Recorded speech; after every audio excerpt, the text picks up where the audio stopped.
Oh, 'tis summertime in Newfoundland, and more'n a week ago you couldn't see a pan of ice and not a patch of snow.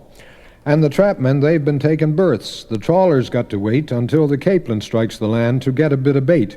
We've been barking now since Monday, but we got a berth all right, 'cause we put a fleet of codnets on a shoal just in the bight where we had our trap last spring. There's a bit of coral there, and when the tide is running down, I'm feared he's going to tear. But anyway, there's lots of life around the waterfront, and after dinner, sonny, you must copper paint the punt.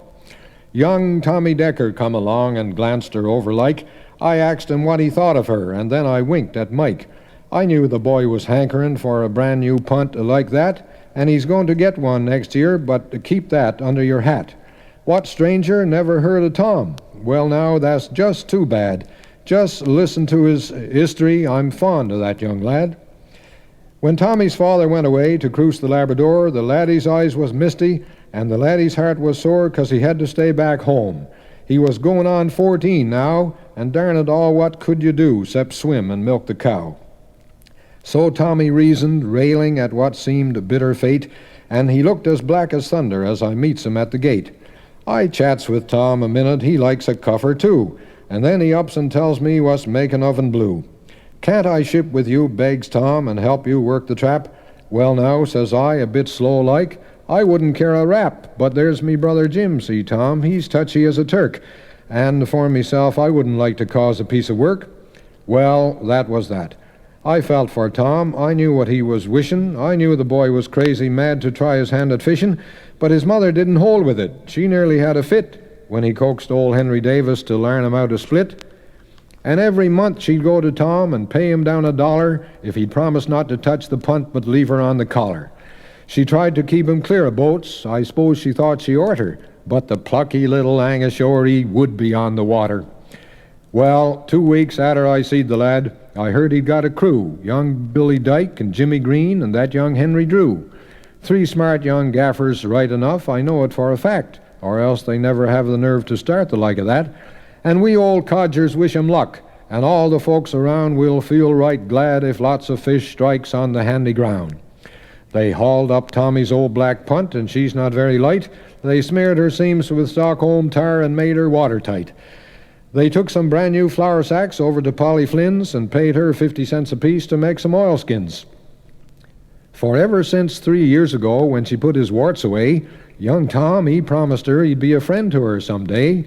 And she's going to make their fish, I hear. They're having it together. And Polly, she'll make it good. That's if she gets the weather.